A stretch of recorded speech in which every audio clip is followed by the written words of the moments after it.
Is fashion about to go from 45 revolutions per minute to 33 1/3 revolutions per minute and change how brands communicate going forward? Are brands going backwards when it comes to customer experience? Will sonic branding take us back to an era where jingles and sweepers stick in our heads? We'll dive into these topics and more on the Business Management Podcast at the intersection of marketing, technology, media, and pop culture. We call it Disruptive FM. Roll the title. It's Disruptive FM. Disruptive FM. Disruptive FM. Welcome to Disruptive FM, where business and culture collide. Sponsored by Microsoft and Branding Strategy Insider. With your host, Jeffrey Colon. Okay, here we go. What's up, everybody? Welcome to another episode of Disruptive FM, episode 55. I'm Jeffrey Colon, head of brand studio for Microsoft Advertising, about to dissect 3 trending topics and talk to Lizzie Windhelm, Senior Vice President of Ad Innovation at Pandora, about the future of sonic branding. So let's get to it. 3 hot and fresh trends coming at you. Here are this week's trending topics. Slow fashion. Fast fashion. It moved so fast, it not only killed fashion by ushering in movements like normcore and athleisure wear, it is killing the planet too. But fast fashion brand Zara recently announced a move to set it apart from its competitors. Instead of donating money to some cause on social good, the brand is literally going to change how it goes to market. This past July, the brand said it wanted to be making all of its clothing from sustainable material no later than 2025. But the brand may need to speed up that timeline as climate activists go heavily after fashion brands for how they make clothes. As younger generations take a stand against global warming, fast fashion brands must change their practices. But for some, it may be too little too late. This month, H&M released plans to become climate positive by 2040, meaning it wants to do more than achieve zero carbon emissions. But Forever 21, a similar clothing chain known for affordable, trendy apparel for teens, they filed for bankruptcy in September. While many admire the changes being implemented by Zara and H&M, some strategists are quick to note that it may be too little too late.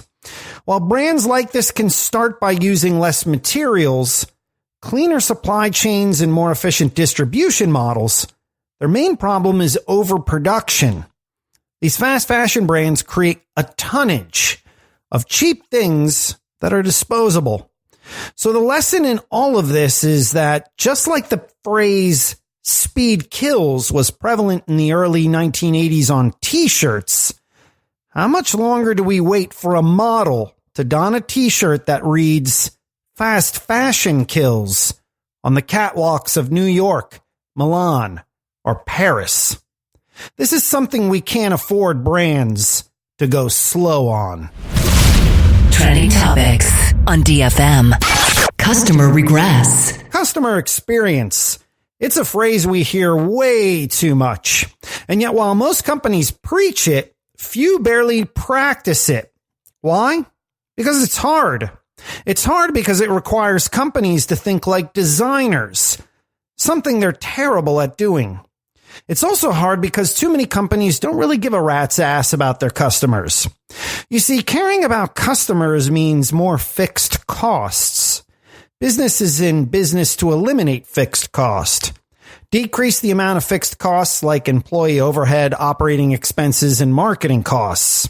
So it's interesting that customer experience has fallen to marketers to figure out.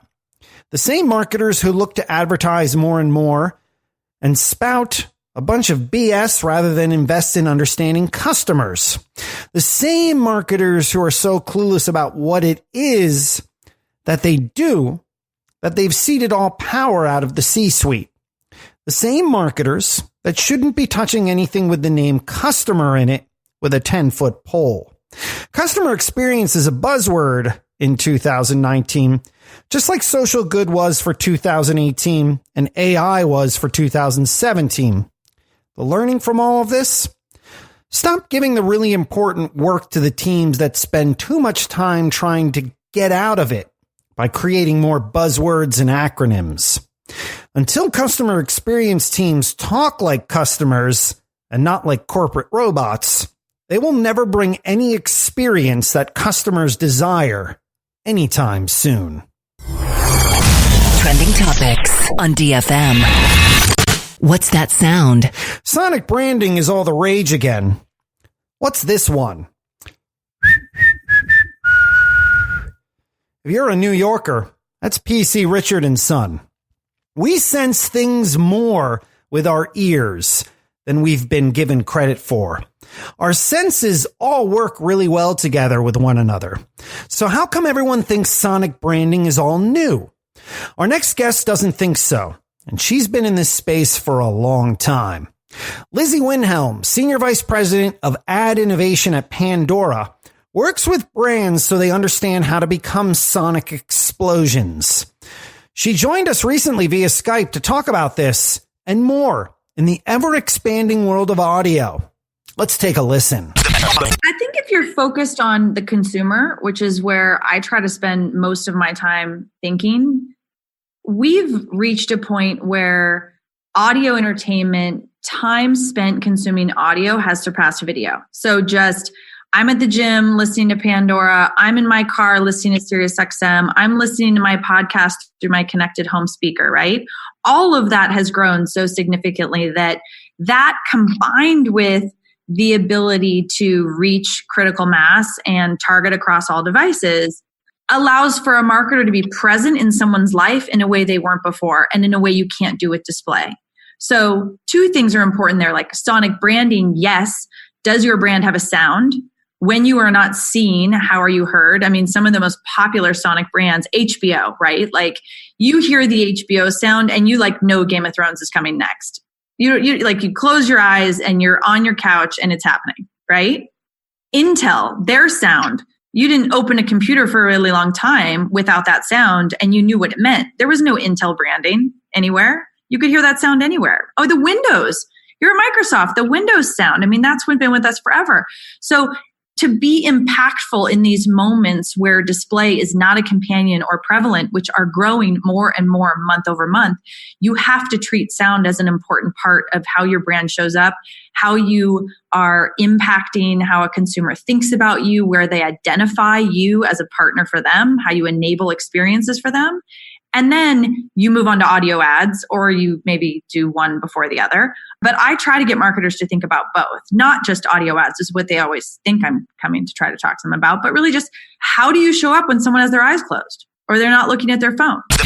Time spent consuming audio has bypassed video.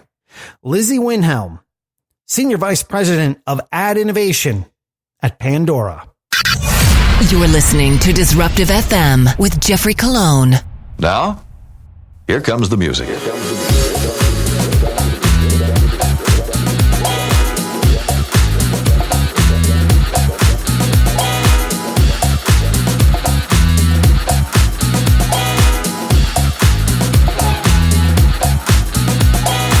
Hey, it's Disruptive FM, the culture of business.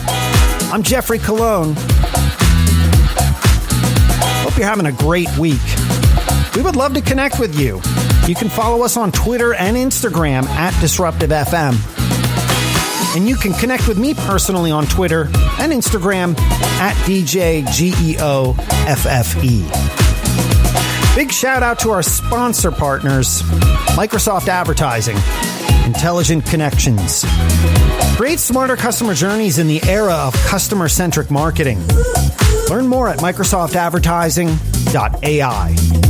Also, check out the Insights with Microsoft Daily Voice skill today. You can find it on Amazon Alexa, Google Assistant, and Microsoft Cortana. Or subscribe to it on Apple Podcasts, Google Podcasts, and Spotify. Give them 2 minutes daily.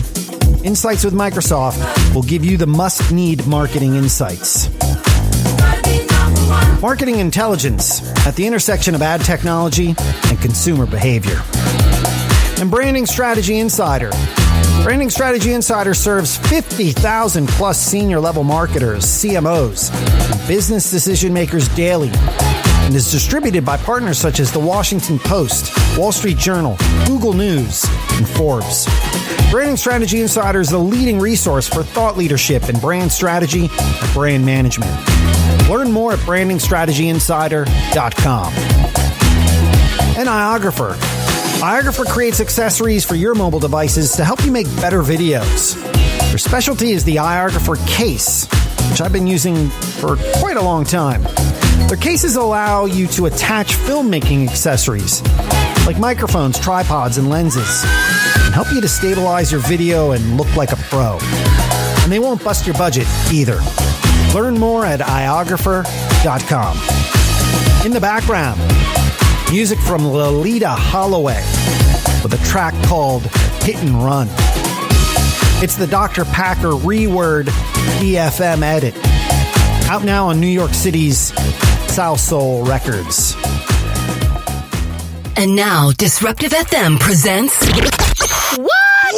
What kind of shit is that? Come on! So you or I or anyone for that matter can upload a political ad to Facebook that contains lies. And there's nothing Facebook is going to do about it.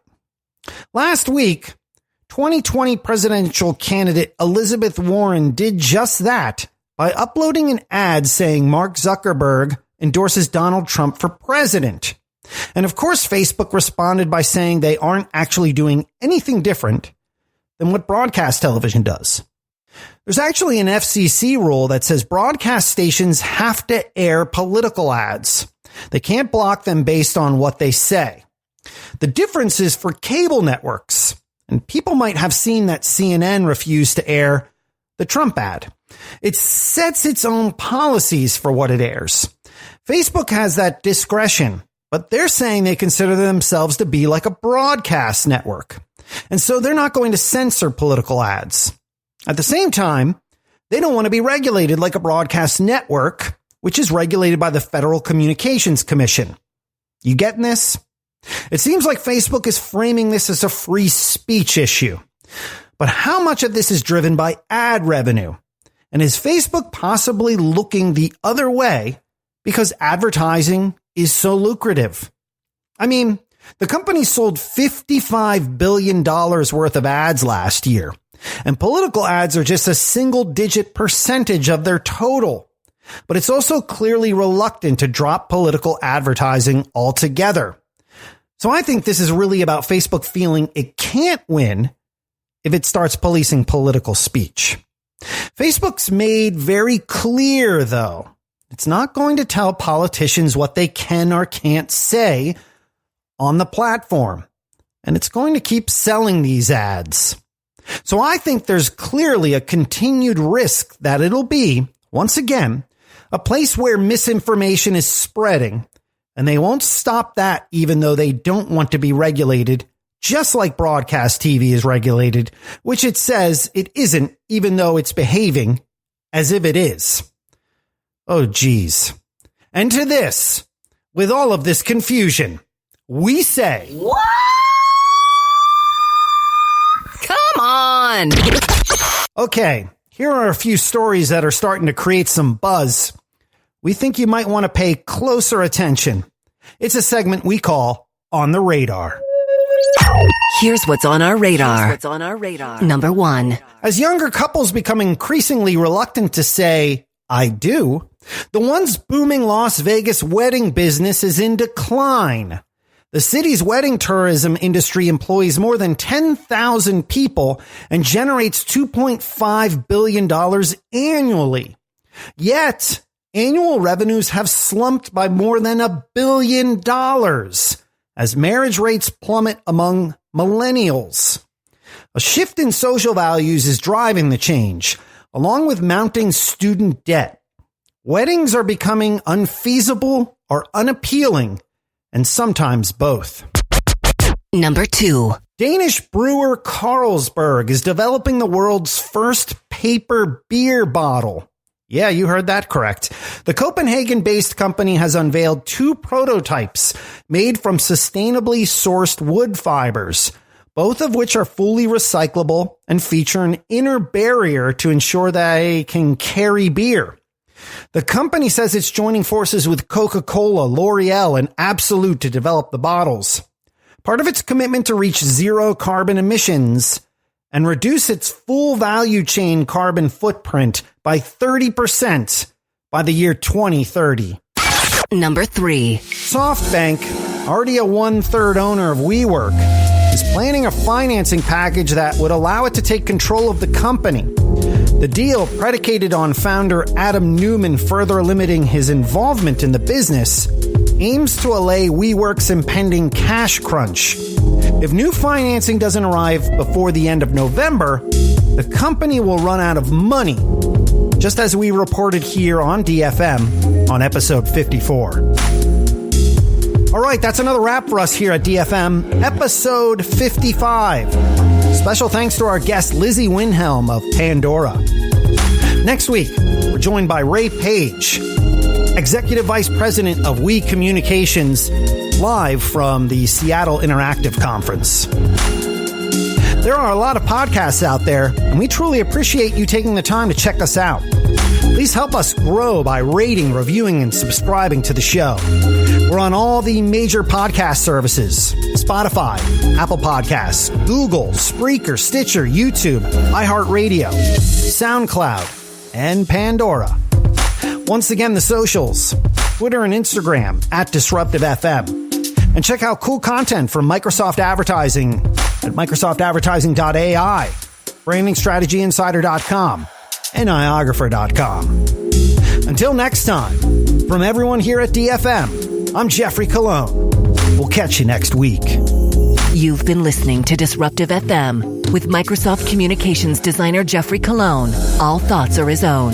Disruptive FM is produced in Los Angeles by Feeler Media.